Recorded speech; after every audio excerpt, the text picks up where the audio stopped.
You are listening to the Horse Radio Network, part of the Equine Network family.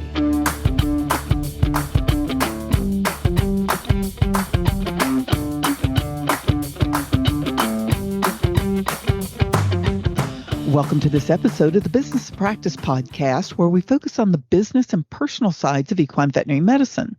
In this episode, Dr. Stacey Cordivano discusses psychological safety in equine veterinary practice. Cordivano, DVM, founded Clay Creek Equine Veterinary Services in Pennsylvania in 2010 and expanded to a two-doctor practice in 2021. She started production of the Whole Veterinarian podcast in 2020, and we'll make sure and put a link to that podcast in the article that goes with this on equimanagement.com so you can go hear more great things from Dr. Cordivano. She set the goal for her podcast of connecting fellow veterinarians with resources to aid in their personal growth and development. She's an active member of the American Association of Equine Practitioners and serves on the AAP Wellness Committee. Dr. Cordivano and Dr. Kelly Zaytunian are co-chairs of the Practice Culture Subcommittee operating under the AAP's Commission on Equine Veterinary Sustainability. And you can hear a previous The Business of Practice podcast with those two leaders talking about employee engagement. And you should really go back and listen to that. I got quite a few great tips out of it. And I'll make sure and share a direct link to that out of the article that will go with this podcast on equimanagement. So anyway, welcome back, Dr. Cordivano. Hi, thanks for having me back. I'm glad to be here. Well, I think some people may not be as familiar with the term psychological safety. So can you tell us, what is it? Sure. It may sound a little woo-woo or scary. The basic idea is creating a workplace environment that is safe for people to speak up, to admit mistakes, to suggest new ideas, or ask questions. It's really an idea of being open to learning opportunities, to vulnerable mistakes, and creating a more cohesive team. I think it does sound foreign or, maybe not something that equine veterinarians do, but it's pretty common in, business world and in larger organizations. And the goal is really to create a more effective team and a better overall workplace environment for everyone. So can you give us some examples of what does that maybe look like in equine veterinary practice? Sure. I think it might actually be easier to give examples of what it's not, because unfortunately, I think in equine practice, I talk about it because it's something I think that we struggle with. I see it in people that I mentor. I see it in colleagues. I experience it myself. So the lack of psychological safety would be the fact that you are not willing to admit that you don't know how to do a procedure when you're scheduled for a procedure, or you have a great idea for a way to improve the client billing process, but you're too afraid of getting yelled at by your boss to suggest that idea. I think it's also just the idea that everyone is so busy running flat out that no one communicates or collaborates on a regular basis.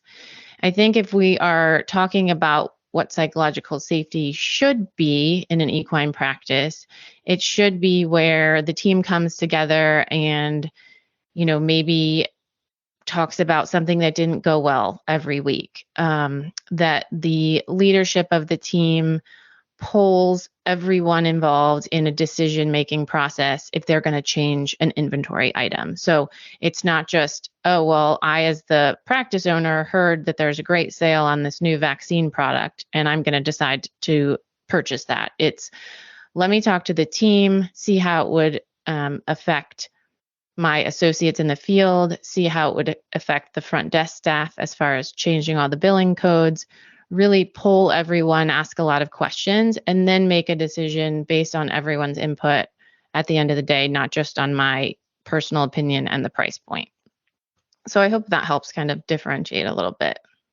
I think that's really good. And what about, how do you ensure psychological safety in your practice? And honestly, what can having psychological safety What does it mean to your staff and to your business? Because when you and I have talked about this before, this is actually really good for your business. It is. It is. And that's how I tend to talk about it because I'm generally speaking with practice owners and people who are maybe resistant to the idea. I think a lot of people think it's just, oh, you have to be nice to everyone. You have to make them feel included. You have to never say no. But that's actually the opposite. It's not even the idea of trust because trust is a thing between two people. This is really team based. And so by including everyone in the team, making them feel like they have a say and that they are valued, you're also able to have really candid and difficult conversations. So if you as a group decide on some norms, we're going to finish our pre-purchase reports and have a typed report for an owner within 24 hours. You have all decided that as a group. It wasn't a mandate, it was a group decision. And then someone isn't doing that. You then have a standard to hold them against and say, hey, look, you're not pulling your weight. You're not getting this done. The front desk is having to field all these calls about how the horse purchaser doesn't know what's going on and the seller's upset. And so you have something to hold people accountable to. And if they know that they are safe to voice their opinion, then you can have a productive conversation out of that. So the person might say, well, look, I'm too swamped to get that done in 24 hours. Can you help me figure out a way? Maybe I need 2 technicians with me on the road every day because I know I agreed to that, but I just can't get it done. So it allows for these productive conversations to move the entire organization forward.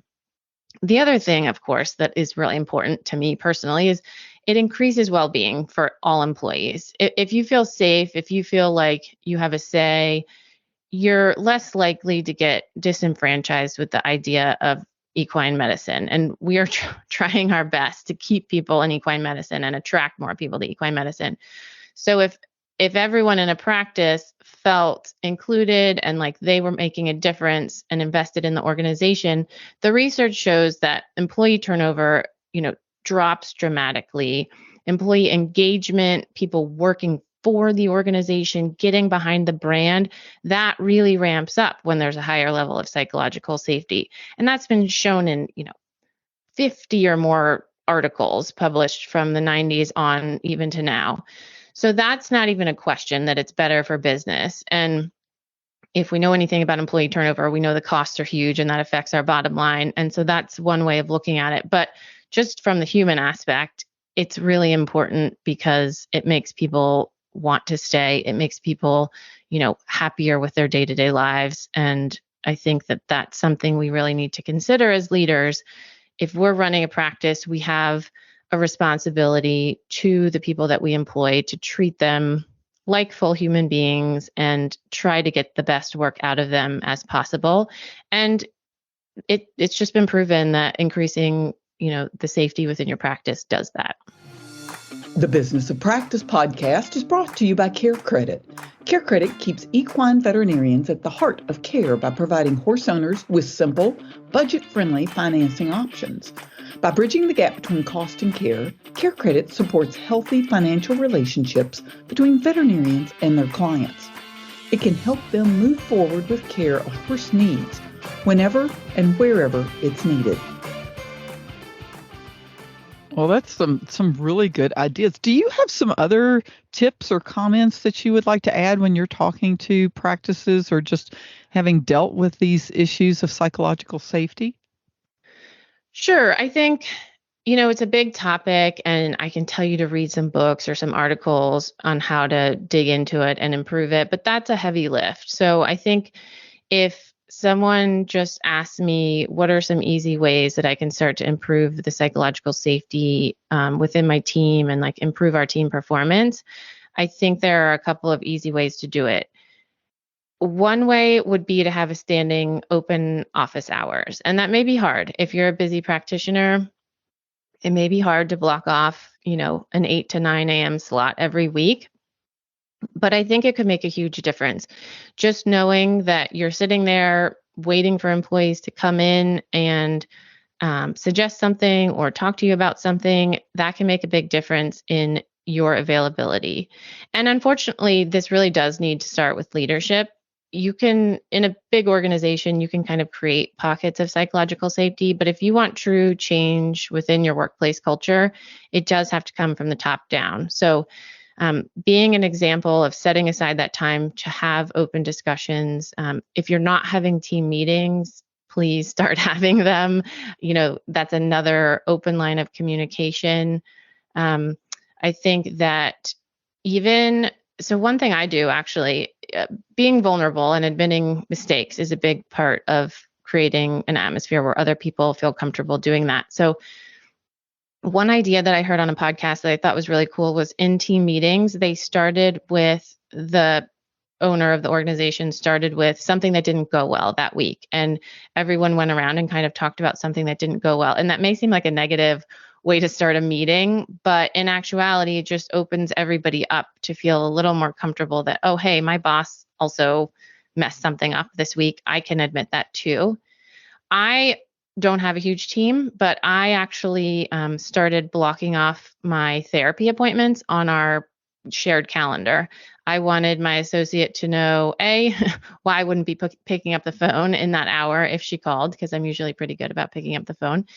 But B, that it's okay to set aside time during the workday to do something for yourself that makes a difference, whatever that may be for you. So if it's riding horse, you get to block off your morning, or you need to go talk to someone and make sure, you're feeling good, then I want to demonstrate that. So those are some easy ways. I think a bigger ask would be, a little bit more structured meeting. So potentially asking an associate to explain one procedure that they're not 100% comfortable with. So maybe that's a castration. Maybe they feel nervous every time they go do a castration. You could talk through some tips, some pointers that you've gotten along your 20-year career and suggest those to your associate, and then check back in with them in 30 days and see how they're feeling, or whatever the time frame that makes sense is. Check back in, see if those were helpful, see if they came up with anything new, did any research. Maybe you can get some pointers from them. So it's really a two-way street, but being intentional about showing your team that you're not perfect, that you want to hear from them, and that they are valued. That's really anything you can do to do that will start to improve the psychological safety within your workplace culture. And I think that is so important. I mean, it's, and again, if anybody is listening to the podcast, when there's still a stigma of saying, oh, I'm going to a counselor, or I'm going to therapy. And what I can tell you from my personal experience is, man, it just puts some tools in your toolbox that allow you to be able to work through whatever it is that you're trying to work through, whether it's a divorce or stress at work or financial issues or just personal stress. There are tools out there. And so if you're on the fence and you're going, gosh, I'm just constantly stressed, or, have all these issues, talk to your HR person at work and see what's available, or find somebody. And you might be surprised how many of us have gone out and looked for these tools for our toolboxes. So yeah. And let me plug something from the AAP, because they have a new member assistance program, and it is now free to get short-term counseling services from that program. And it's for all the veterinarians that are members. And if you even want to start signing up your team, it is a very dollars cost to sign up your team as well. They have added that in. So that's another great resource that is not a big lift either, because it's free. And see, there's little things like that we can all learn, and that's great. AAP members, there you go. You can find it on the website, or you can just call the office. The team at the AAP office is fabulous.